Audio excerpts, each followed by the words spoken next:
Hello there, Ramblers, and welcome to a rather hastily slapped together, I must confess, instalment of Reese Rambles, my weekly podcast all about the latest comings and goings, movies and shakings, and indeed all the rest of it in the worlds of vintage and retro computing, gaming and technology. Is that right? Is that what I usually say? I don't know. Let's roll with it because I don't have much time. So it's a rather nice sunny weekend here in the UK. Just before we get into the reasons for this being such a hasty episode, lovely sunny weekend here. I am going to be having a barbecue tomorrow in the early afternoon. First barbecue of the season. And it's probably going to be a little bit on the chilly side, but hey, at least it's not supposed to be raining. Touch wood. Anyway, the reason I have been so rushed this morning is because I've been working on another project. And if you are watching this on YouTube, you will no doubt have spotted it on the desk right here next to me. This is a PS3 Slim, a PlayStation 3 Slim. I think this was released around 2011-ish, something like that. And the cool thing about this specific model of PS3 Slim is that it was one of the very, very last ones that can be flashed with custom firmware. So there's a custom firmware available for these called Evil Nat, and it allows you to install, menu systems that allow you to kind of load up all of your original PlayStation, PS2, PS3 games from a rather nice menu system, which I believe is called Multi-Man, something like that. And I am very much getting into the PlayStation in a very big way. And the thing is, like back in the day, I was an Xbox guy. I had the Dreamcast, I think, was probably the first console that I actually had coming from PC. Got the OG Xbox along with some friends of mine because I kind of saw that as the natural spiritual successor to the Dreamcast. And then I got the 360 along with those friends, and we had many a joyful night playing networked Halo games. But the PlayStation as a console and as a family really did kind of pass me by, and it's something I've been wanting to check out for all these years. I'm not a huge fanboy, I'm not.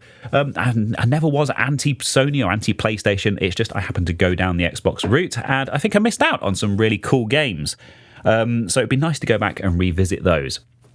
And there is a rather special someone in my life who did grow up in a PlayStation household and has been introducing me to lots of very cool original PlayStation games via the medium of the Mister. And, of course, the natural progression from that is PS2 and then PS3. So I thought, why not roll it all up into a video and do a PS3 modding / exploration type video or whatever. And of course, being a complete and utter noob to all of this stuff, I had no idea what was going on in the PlayStation modding world. I have managed to get the custom firmware up and running on this, although I did run into some issues along the way due to that inexperience, and I think it will be quite interesting to show all of that on video, along with my first impressions of some of the games that I missed out on over the years. So, and then of course, this will be going behind the TV, and we'll be getting hours and hours of fun out of it, no doubt, just like that Mister. Speaking of hours and hours of fun, just before we do dive into the stories for this week, I have decided that I'm going to stop with the doom scrolling. I have this terrible issue with doom scrolling on my phone, as in just sitting there scrolling through Instagram endlessly. I know Instagram or Blue Sky or whatever really, but it's pointless. It's a massive waste of time. It stresses me out. It's all news and politics, and I'm not saying that you should ignore politics and bury your head in the sand, but you know what I mean. There's only so much you can take, particularly during relaxation time, at bedtime or whatever. And to that end, I've started playing the Monument Valley games again. I just wanted to give these games a bit of a shout out because I very much enjoy these. And the reason that I enjoy these games particularly is because they're a one-off purchase. So you go to the Play Store on Android, in my case. I assume they're also available on iPhone. I don't know. I have no connection to these. I've not been paid to sell this game to you or whatever. I am just a huge fan. And it turns out, based on my achievements, that I actually first played through the original Monument Valley back in 2014. And then it seems I revisited it in 2016. I think they released an expansion or an extra episode for that original game. And then since then, they have released another episode, which I have played through. But really interesting to see that it was kind of 12 years ago that I first checked out this game. And I've also spotted that they have now released Monument Valley 2 and 3 as well on Android. So I'm going to get started. In fact, I have, as of last night, just started on Monument Valley 2. And these are lovely, there's no ads, there's no microtransactions, there's no nagging or anything like that. It's like a proper game, a proper old school game. And it's a puzzle game. So it's to do with kind of manipulating this 3D environment and kind of guiding your character through said environment to get them to, certain switches and things to open doors and kind of progress through the story. The story is very lovely. The graphics are very lovely. The music's very lovely. They're just very lovely games all round. So there you go, Monument Valley. And I don't know, I did actually do some research into mobile games that are kind of one-off purchases, games that don't have these horrible, horrible modern patterns of, like I say, loot boxes, DLC, microtransactions, ads, that kind of thing. It drives me mad. I can't stand those types of games. I don't play those types of games. So I might actually do a bit of research on this and maybe make like a mobile gaming, best of Android mobile gaming in 2026 kind of video, something like that. I always have my phone on me. Like I say, when I've got a spare 5 minutes, my tendency is to whip it out of my pocket and doom scroll. Not the good kind of doom, I will say, the bad kind of doom. And outside of kind of RetroArch and emulators and stuff like that, perhaps there are some good modern games. Throw a bit of money their way, support people actually doing good work on those platforms. It's an idea for the future anyway. Calling it research for a video is a good way to justify it in my mind as well. In addition to all the other reasons. Anyway, I have sat here and waffled on far too much for this intro section. So I think let's jump into our stories for this week's Ramble. Anyway, moving on from the PlayStation, a topic that I know very little about, to a topic that I actually do know a little bit about. And that topic is Atari, of course. I have been an Atari fan since I was about 5 years old, and that fateful encounter with my cousins at 2600 Junior on that Christmas day. I'm sure I've told the story enough times here, so I'm going to skip over it this time, but maybe you can read about that one day in my inevitable autobiography. But Atari, modern day Atari, have been doing some rather good things, I will say, including the 2600 Plus and the 7800 Plus consoles, which of course they worked with PlayOn developing the hardware and basically everything for that. Rather nice. They did the 50th anniversary collection via Digital Eclipse, which, of course, Atari actually acquired in the end. Really fantastic interactive museum where you can go through and read all about Atari history, watch interviews with the people who were actually there at the time, and, of course, play all of those games through emulators and stuff. And, of course, it was that project, the 50th anniversary collection, that gave us the Big P-EMU, the rather fantastically named Atari Jaguar emulator that I'm sure you're all familiar with. And that I have, of course, talked about a fair bit. Outside of that, Atari has acquired some other companies, and they do seem to be on a roll with their series of acquisitions just lately. The standout one for me being Night Dive, I think, who, of course, have been responsible for all sorts of amazing remasters of first-person shooters on their Kex engine. Stuff like Dark Forces, one of my favourite games of all time, that's Star Wars FPS. Do go and check it out. It is a fantastic game, even if you are not a Star Wars fan. Stuff like, just the other night, in fact, I actually picked up Heretic. They did a remaster of Heretic and Hexen, which, of course, were originally based on the Doom engine. Shout out to the Doom Shrine. And, of course, they've done the id Software games themselves as well. Doom 2, Quake 2, all fantastic remasters. And a load of other stuff as well. And that's Digital Eclipse, of course, owned by Atari. Now, there has been some news this week that Atari has acquired yet another game studio, and it is also one with a connection to historic games and re-releasing old games, which, of course, very much up Atari's street, should suit their portfolio of companies rather nicely. So, this is the story from GamesBeat.com. I am waving at the screen, giving myself a very obvious visual indicator that this is the point that I cut the camera to the browser. That's why I do this. Just makes editing a hell of a lot easier. Story here from GamesBeat.com from Dean Takahashi. What a wonderful name, Dean Takahashi. Anyway, I wasn't familiar with this website, but somebody posted it over on my Discord server, so thank you ever so much for that. You will get a shout out at the end of the ramble, as always. Atari acquires Implicit Conversions, emulation studio that takes classic games to new platforms. So Implicit Conversions is the name of the studio, not one that I was familiar with. But thankfully, there are some more details on that in this story. So, Atari announced the acquisition of Implicit Conversions, an emulation studio that specialises in bringing classic console games to modern platforms. The addition of the studio and its proprietary technology expands Atari's leadership position in the retro market. The Implicit Conversions team has reintroduced more than 100 classic games to modern platforms. The studio's proprietary emulation technology enables the team to bring retro games to modern consoles with or without source code. Implicit Conversions' ability to work with 32-bit era games using their proprietary Syrup engine complement. I wish they'd stop using that word, proprietary. Syrup engine complements our existing expertise with 8 and 16-bit era games, said Atari CEO Wade Rosen in a statement. Alongside the Bake Sale engine, Digital Eclipse, and the Kex engine, Night Dive, which of course I've just talked about, we now have an enviable suite of proprietary tools and more engineering talent that will enable us to continue to expand our capabilities across our own catalogue as well as the back catalogues of our IP partners.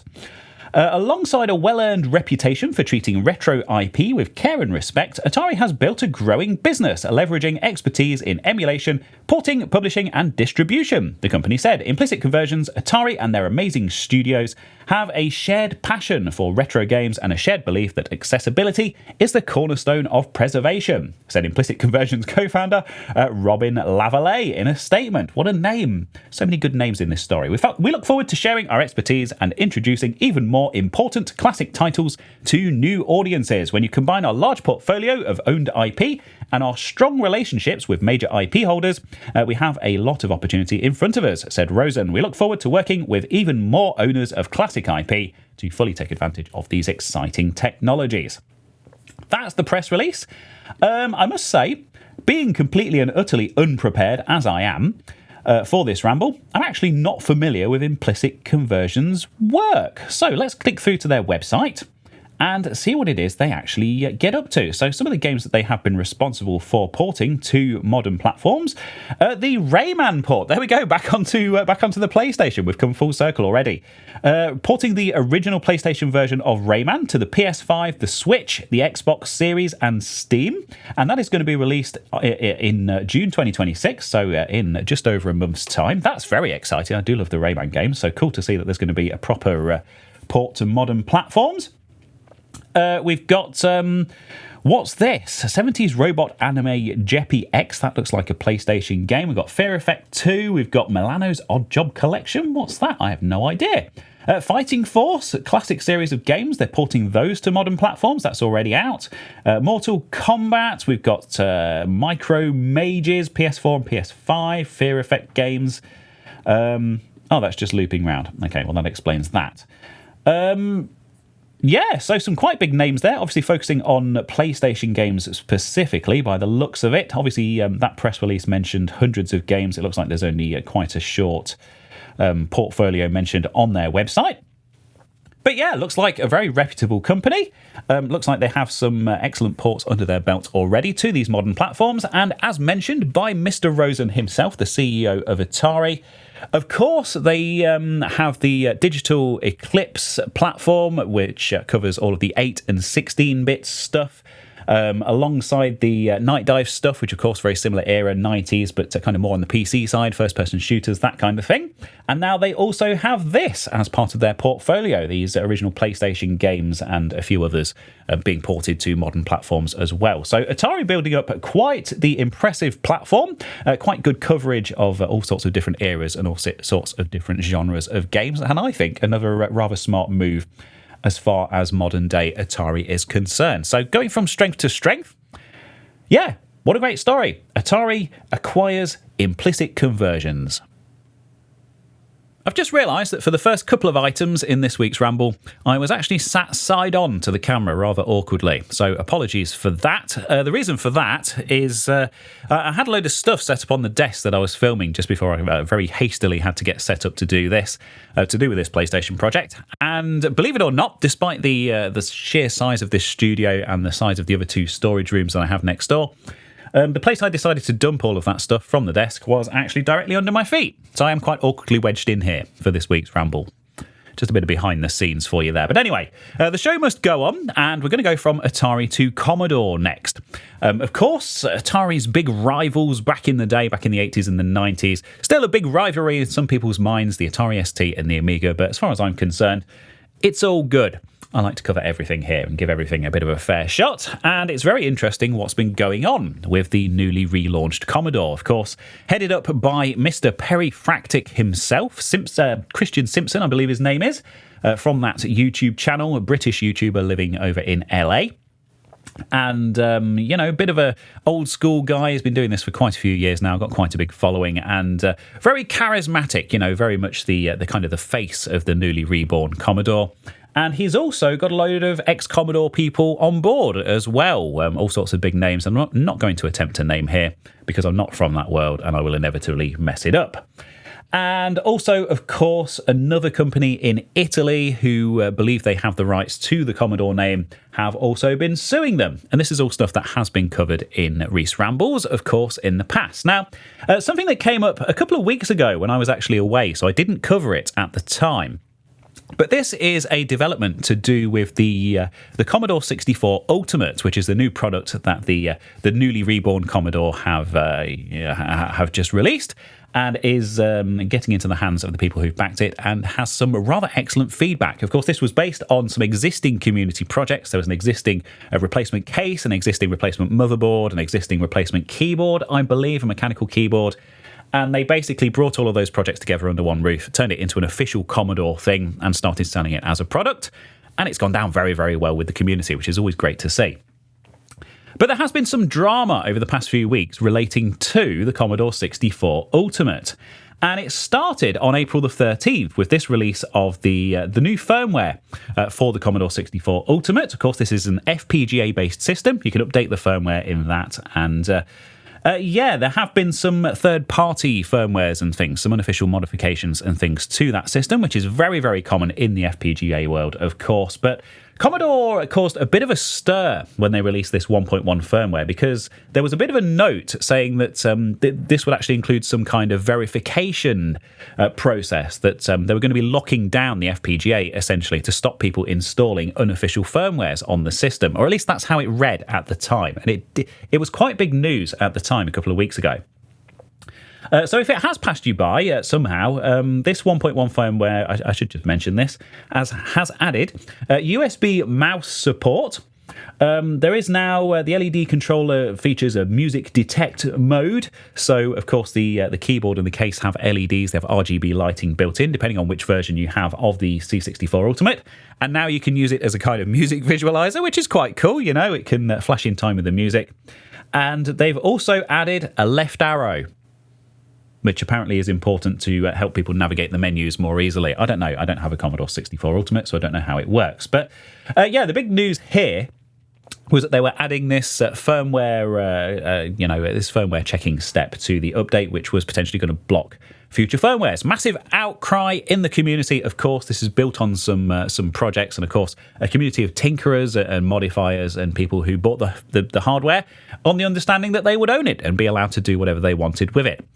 And Commodore has listened to that feedback, and they've made the right decision, which is great, something that should be shouted from the rooftops. So, shortly after, this is 2 days after this firmware was released, Mark Bilodeau wrote this blog post over on the official Commodore.net website, over on their blog, and this was basically just a story as to why they were protecting the FPGA and protecting the firmware updates. So this has now been superseded, but they just wanted to clarify that they weren't actually planning on locking down the FPGA completely. They wanted to leave a way for people to actually update this thing.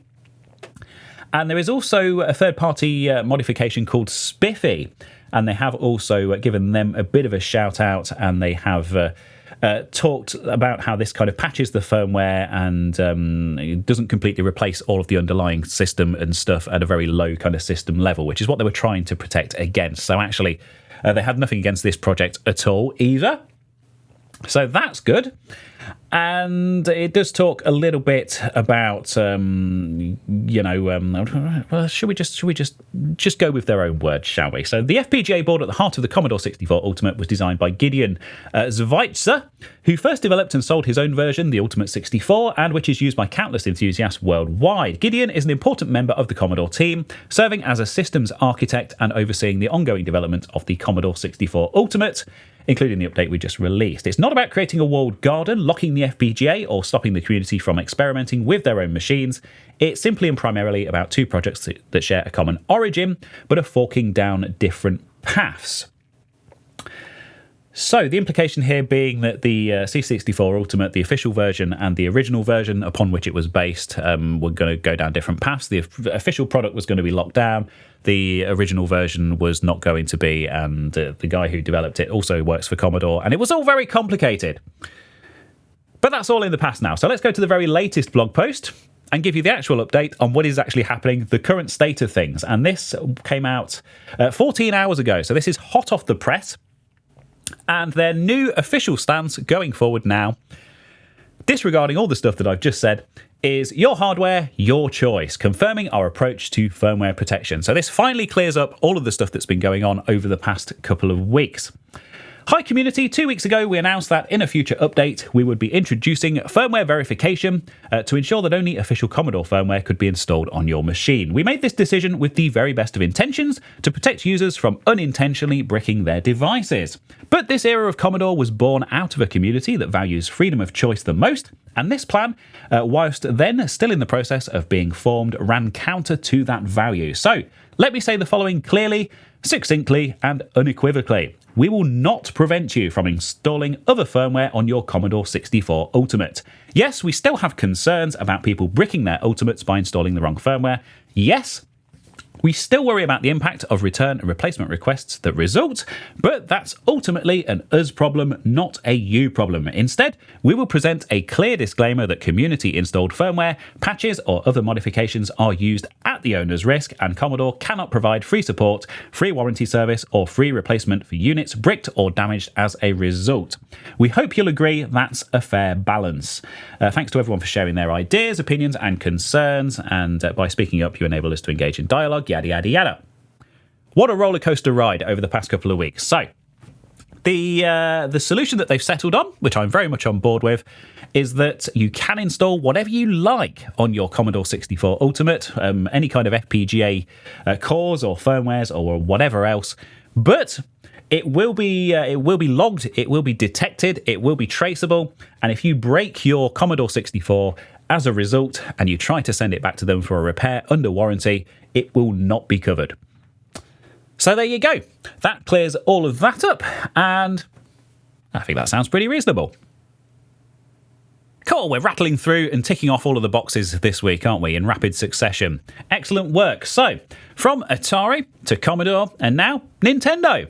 Why not? So, some big news in the Nintendo world this week, and this is actually nothing to do with their much-loved series of consoles and handhelds and things, which I have, of course, talked about extensively in the past, but a Nintendo arcade game, a very, very rare early Nintendo arcade game. Of course, a lot of people know about Nintendo from stuff like the NES and the SNES, the N64, they're more modern consoles, of course, the Wii, the Switch, and all of that.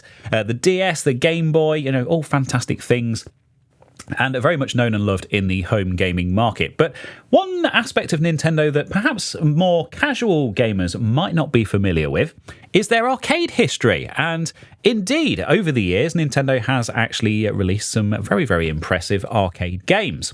I'm not going to go into that in any great detail because I'm not an expert on that side of things, but this definitely caught my attention this week because it's to do with game preservation, and that is something that is very much up my street. So, story here over on GameSpot.com. Nintendo's extremely rare FMV arcade game from 1974 has been restored by a dedicated fan.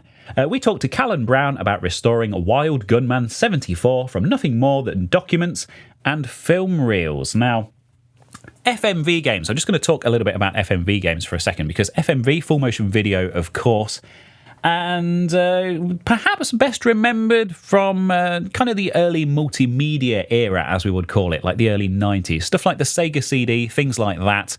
CD-ROMs, of course, the CD-based consoles, which allowed game developers to add full-motion video to their games. And, of course, we ended up with these long and elaborate cutscenes.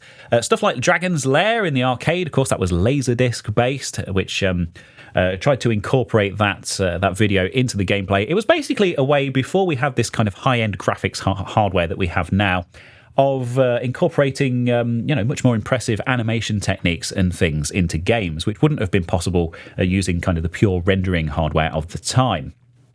But that has actually been around for a lot longer than people might expect, because this game is from 1974. Now, of course, CDs didn't exist in 1974. Laserdiscs didn't exist. I don't think VHS tapes even existed in 1974. So this used actual film reels, actual optical film reels of the type that you would have had, at the cinema or in your Super 8 camera. So very convoluted and complicated mixture of analog and kind of early digital technologies here.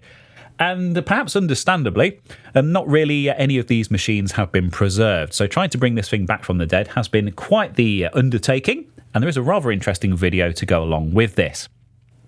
Anyway, back to the story on GameSpot.com. Heidi Kemps. And as noted, this is an interview with the person who has actually done this work. So, while Nintendo has been a prominent force in the game industry for decades, it took some time before they became the absolute powerhouse that they are today. Long before their dominance in home consoles, Nintendo manufactured playing cards, toys and various gadgets, and during the 1970s and 80s they invested heavily in creating coin-operated entertainment for arcades. Even years before Donkey Kong became a company-defining hit, Nintendo was doing some wild things in arcades. Wild Gunman 74, named such by gaming historian Kate Willert to avoid confusion with other Nintendo products bearing the same name, was engineered by Nintendo's legendary creator and inventor, Gunpei Yokoi. It was a massive light gun game that used full-motion video to depict Wild West quick-draw shootouts with outlaws, an absolute technological marvel for the time that earned a lot of fawning press in coin-operated trade magazines. Unfortunately, that impressive technology did not translate to sales for the expensive cabinet, with roughly 100 units being sold, making Wild Gunman 74 extremely rare. Because of the machine's age, size, proprietary technology and obscurity, working at Wild Gunman 74 units are practically impossible to find. Only one original machine is known to exist in the hands of a private collector. But when our Canadian arcade collector and repair expert Callum Brown got a hold of some of the original Wild Gunman 74 film reels used in the arcade machine from an eBay auction, he felt a need to try and restore to its full working glory, which he documented in a detailed YouTube video. Here is the video, and it is described rather adequately here. I was going to say actually, I was going to make this one of my videos of the week, but I haven't actually watched the whole thing properly yet, so I like to watch all of those before I recommend them. And also it deserved talking about quite a bit in its own right as a project. I think you'll hopefully agree. But anyway, in the video, Brown discusses his historical find, describing the original technology, how the game would utilise film reels, and showcasing samples from the film he was able to obtain. As he points out, the film could degrade very quickly, depending on how much the game was played, and some reels were in better condition than others. Unfortunately, he wasn't able to obtain all of the known film that exists for the game, but has preserved the best cuts of what he received. Then, consulting original service manuals and utilising a combination of modelling, modern software, programming, and sewing by his wife, Natasha Aziz, Brown was able to fabricate a full-size housing and gun unit for the game to be played on. While it's not original hardware, it's still a stunningly impressive recreation of an experience that wowed fortunate arcade goers of the mid-70s. We reached out to Brown to get some details about his creation and all of that stuff. So I will leave that to GameSpot, of course. I don't want to steal their thunder and not send the traffic their way. That would be very mean of me. So if you do want to go and read the interview with Callum Brown about how these reels were preserved and how he recreated this game, it is very interesting, so please do go and check it out in the links down in the description or in the show notes if you're listening to this on your podcast platform of choice. But also there is this YouTube video, so this is 20 minutes long. As I say, I had a quick skim through this earlier in the week. I haven't had time to check this out properly. It is on my watch later list. I promise I will watch it. But This is basically the story in rather nice detail about that work to recreate that cabinet. Only one original known working unit in existence in the hands of a private collector. Only 100 sold, estimated, way back in 1974 when this thing was new. It's an early example of an FMV arcade game. I don't suppose I need to argue too much with this audience about how important this thing is. So my hat is off to you, Callum Brown, first hat off of the episode, I believe. And keep up the good work. What a wonderful, wonderful bit of news for the world of arcade game preservation. Some rather bizarre and actually quite shocking news from the vintage computing community this week. And this all relates to the Vintage Computer Federation, which of course it's a non-profit organisation based in America that has been around for quite a long time now, since the dawn of time, pretty much. And they have a rather excellent forum, which is pretty much the go-to place for knowledge and information on all sorts of vintage computing stuff, obscure stuff to do with early PCs and even older.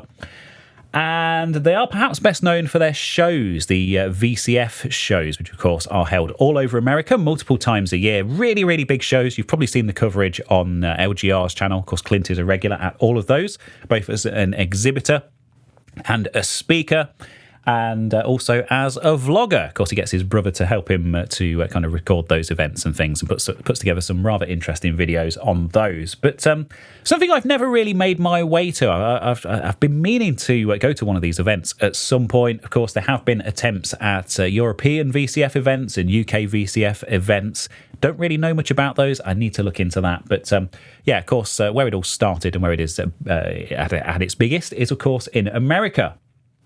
And there has been a rather scary and shocking happening at their latest event. And this was actually being live streamed at the time. Absolute chaos and panic going on here. So not good at all. But most importantly, the people involved are all safe. And thankfully, nothing actually came of all this, which is probably the one good takeaway from all of this. But anyway, Time Extension covered this a lot better than I ever could, so let's go over to their coverage now. That was crazy. Retro panel gets interrupted after bomb threat. And this was very hastily evacuated by the police, and this all happened live on live stream, and you can actually go back and watch this, which is absolutely mental. But a story here by Damien McFerrin, and as we can see, we have a vintage computing panel, which was actually going on at the time. These talks are all recorded. They are often live streamed as well at the time, and do go and check out some of these talks on YouTube, because they are really well produced and some really fascinating kind of insights and background information, not only about the vintage computers and stuff, but also about these individuals' YouTube channels and kind of how they came to be and some of their ongoing projects and things. I always find them really interesting. Anyway, back to the story. A retro computing panel, dear God. A retro computing panel featuring YouTubers and podcasters was interrupted by a bomb threat that brought the Vintage Computer Festival East event to an early end this weekend. The panel included Amiga Bill Winters, of course, Amiga Bill, huge name in the Amiga YouTubing and streaming world, Modern Vintage Gamer, Action Retro, the Retro Hours Dan Wood, and One Maybe Two Retro. Of course, Dan Wood, a fellow Brit, tied up in this, good friend of mine in real life. And great to see that everyone's safe. Around the 1 hour 49 minute mark, an armed officer entered the room and told everyone to evacuate. Amiga Bill continued to stream the aftermath, very American, which shows attendees waiting outside the building before being encouraged to move to a safe distance. The subsequent footage uploaded to Amiga Bill's Twitch channel includes one person speculating off camera that an active shooter had been reported. However, Action Retro, Sean Mouseed, of course, real name, reported on Facebook that a bomb threat had been made. This was later confirmed by the event organisers via messages seen and verified by Time Extension. The local police later confirmed a swatting event had taken place. So, this is in New Jersey, Wall Township in New Jersey, where the event was being held on Sunday. April the 19th at approximately 2:13 p.m, the Wall Township Police Department's 911 public safety answering point received a call from an unknown individual reporting a critical incident at the Info Age Science and History Museum located on Marconi Road. At the time of the call, the museum was hosting a 3-day information technology conference with approximately 500 attendees present. Upon arrival, officers established a perimeter and safely evacuated all attendees. Following a systematic search of all structures by members of the Wall Township Police Department and explosive detection K9 teams from Wall, Manasquan, Brick, Marlborough and Monmouth County Sheriff's Office, it was determined that the initial report was a swatting incident. A swatting incident is the malicious tactic of making hoax calls or reports to emergency services, typically feigning an immediate threat to life. Swatting is intended to draw a large response from SWAT teams or other law enforcement resources to an unsuspecting victim's location, causing chaos and the potential for injury or violence. The Wall Township Police Department Detective Bureau is actively investigating this incident, and anyone with information is asked to contact Detective John Spinnapont, number 198, and we've got the contact number and the email address to contact them there. So yeah, there's some photos here of some police vehicles blockading the venue itself, but yeah, fake bomb threats, some kind of swatting incident. No indication as to who was actually behind this. God only knows. A very strange thing to do, isn't it? And of course, some of course, Action Retro. Dan Wood, a couple of people I've spoken to very much in real life. We've got Demetrius from MVG. I mean, some of these panels are much bigger, of course. This looks like this was one of the smaller events in the VCF calendar, but of course they tend to start small and very rapidly snowball from there. Very, very popular events indeed. But yeah, crazy. Never seen anything like this. And the fact that it was actually live streamed and the fact that it is still on Amiga Bill's channel for you to go and watch on Twitch if you want to see how it all unfolded in real time just adds a whole extra element to it, doesn't it? But yeah, as said, the most important thing is that everyone is safe and lessons to be learned, I guess. Very, very weird stuff indeed. So let's take a bit of a leaf out of the Vintage Computer Federation's book for this next story and talk about some very early computing history. This is from the very early 1970s, and it's ARPANET. So if you know anything at all about your internet history, you will no doubt be aware that the internet started as a military / educational project known as ARPANET. It was used by the US military initially, and educational institutions in the US. Some of the the 2 or 3 biggest ones, the only ones that actually had computers at the time, were all on board with this network and gave us some of the underlying technologies that the internet is still built on today. Very, very important work indeed. We wouldn't be where we are today without it. You wouldn't be watching this or listening to this today without ARPANET. So interesting to see that there is a project to try to preserve this and allow people to kind of experience it as it was back in the day. So this is the ARPANET Reconstruction project on obsolescence.dev. Surf the ARPANET like it's 1972 again. This is the entry page for a recreation of the ARPANET, circa 1972 to 73, with replicas of the historical computers running their recovered historical software, talking to each other again over replica IMP routers or routers, depending where you're from, also running their original firmware. Explore the ARPANET and details of its nodes through the interactive chart below. Or read on to get a live terminal into the early 70s. That's really cool. Of course it's cool. This is Reese Rambles. I only cover cool stuff. This is a work in progress. We hope to reconstruct more and more ARPANET nodes over the coming years, which is why, for now, this page is not public yet. Please bear with us, or even better, contribute. The ARPANET was built as a network of interface message processors, the world's first routers. We'll go with the British pronunciation, shall we? Actually, they were rugged mini-computers that handled all packet switching and routing. Host computers, computers at universities and research labs, connected to an IMP, which handled all network communication for them. Later, terminal interface processors were added, modified IMPs that could bring simple text terminals online, not just full computers. And we have an interactive map here of the 1973 ARPANET. So this is, as of 1973, what the entire internet looked like. This is every single machine connected to that network, and you can actually hover over this, and they've done a rather splendid job of making this interactive, and you can click on each node, each machine, and it shows a bit of history, a bit of information about that machine, how it was hooked up to the network. It looks like we've got some placeholder text on this particular one, but some rather nice historical photos and things of all of these machines and how they connected together. Oh, okay, here we go. So the green ones are the ones that are actually fully up to date. Look at this, such comprehensive information and these wonderful PDP. I mean, they called these things mini computers because, of course, they were much smaller than some of the mainframe computers and things that were available at the time that filled an entire building. These, at least, filled a room. Some of them were even the size of, a piece of furniture or something.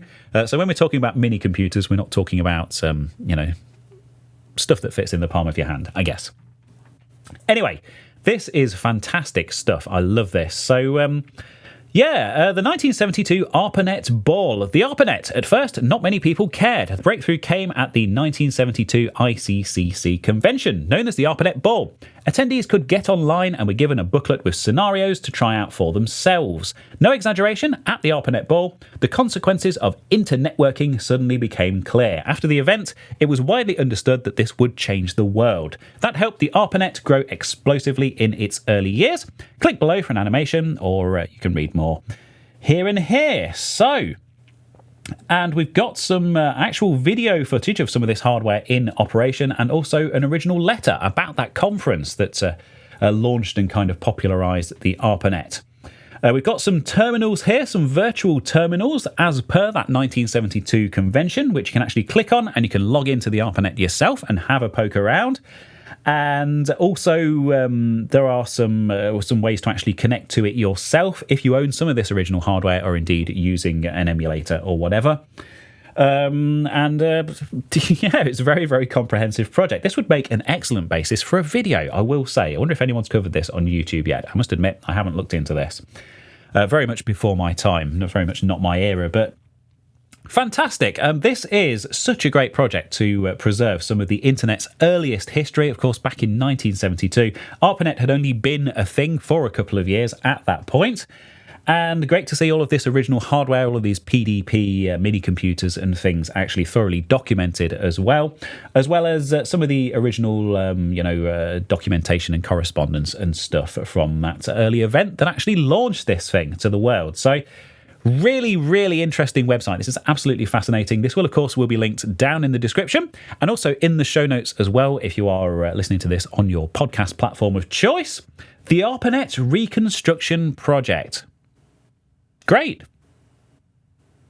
And that, of course, my dearest ramblers, brings us around rather neatly to my regular Videos of the Week feature, wherein I talk about a video, or indeed multiple videos, which I have seen here on the old YouTubes in the past week that have entertained or enlightened or educated or otherwise improved my life in some small way. Sometimes they are vintage and retro computing and gaming related, sometimes they aren't, sometimes there's one, and sometimes there is more than one. Or there are more than one.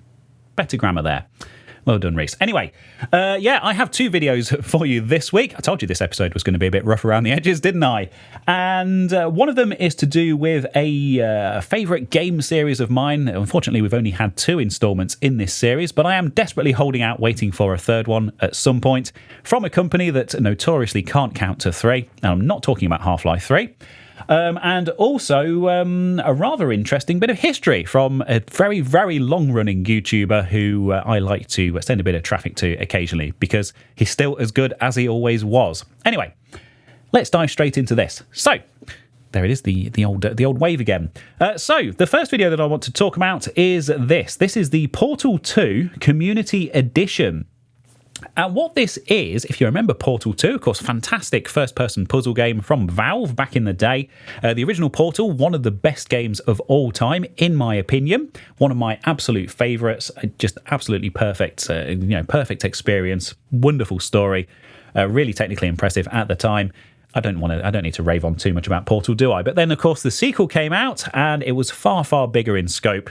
It was a little bit, something to kind of whet the appetite of those of us who'd been waiting forever for Half-Life 3, because it was a bit bigger and did have a bit more of that kind of dark and dirty kind of gritty atmosphere. Of course, there is quite a lot of crossover between the stories of the two game series as well. But Portal 2, and of course introduced the weighted companion cube as well, which became a whole meme in and of itself. But this community edition basically takes the that version of the source engine that Valve created for Portal 2, adds a load of upgrades and enhancements and things and a new lighting engine, stuff like that. So it kind of brings it all up to date. Also adds a new version of the Hammer editor, which is the level editor that is used for that game. And basically cracks the whole thing wide open for modding and custom content. Of course, it has been a thing since Portal 2 was released, but what this does is basically creates like a unified platform for that and kind of a unified target for developers and people wanting to work with Portal 2 as a platform, create their own levels, their own puzzles, their own kind of mods and things around that.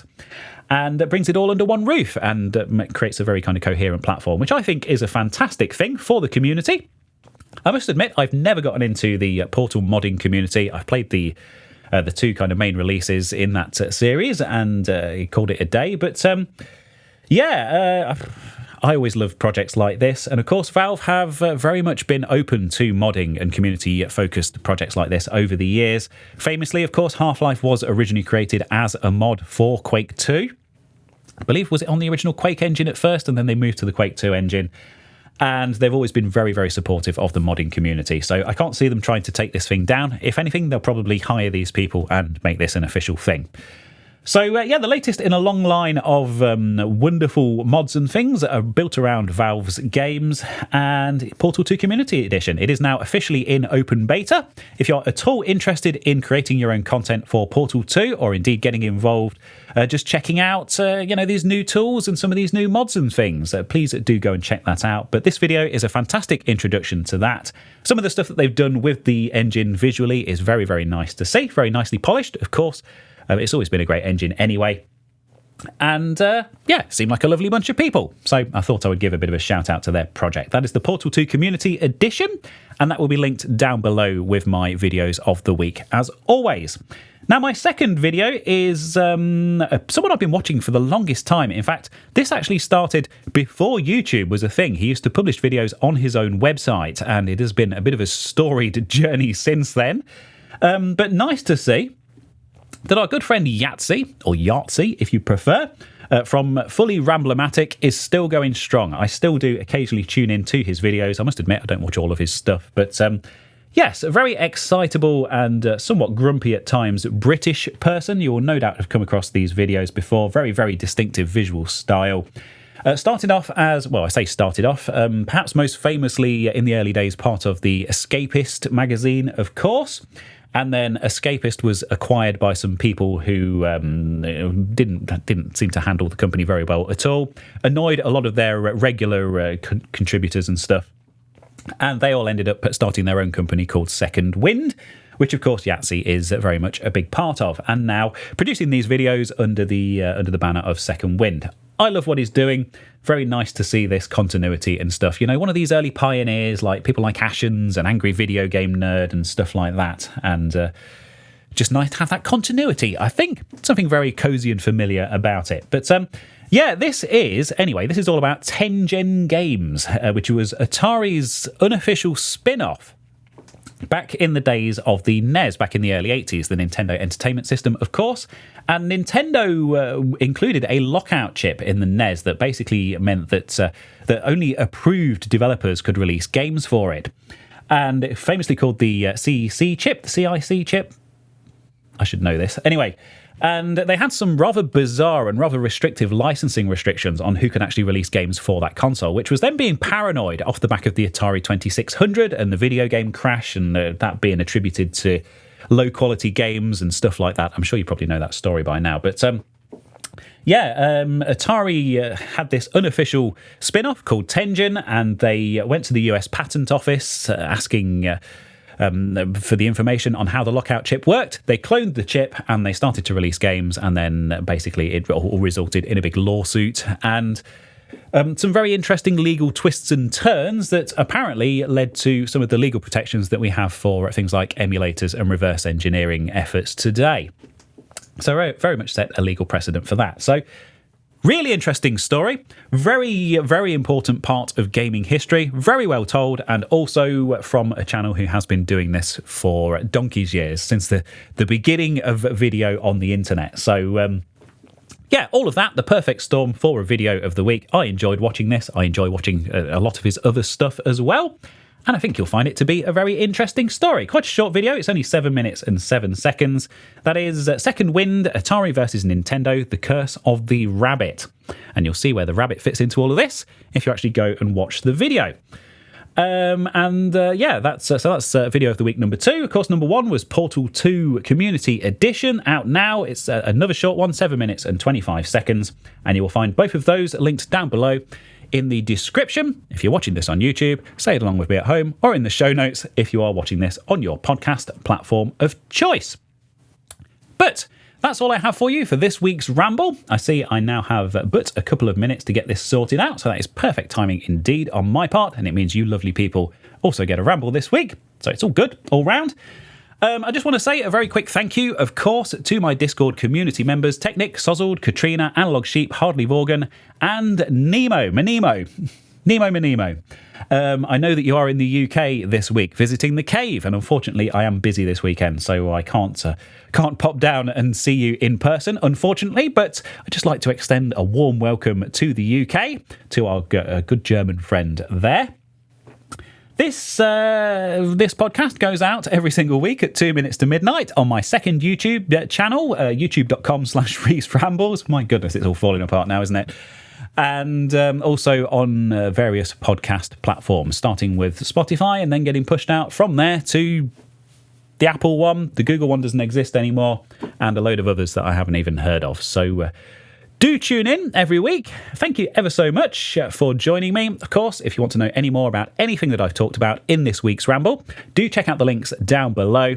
You can come and discuss all of this on my Discord server if you like. I have a channel on there specifically for Rees Rambles, which is very active, people submitting all sorts of interesting stuff.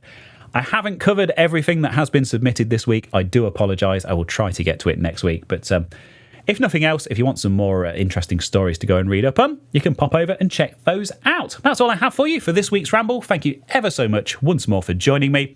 I'm going to get this edited up very hastily, pushed out to the internet at large, and then hopefully this afternoon get back on with this PS3 video and hopefully finally get it finished. So that's all I got. Thank you ever so much once more, and I'll hopefully see you same time, same place next week.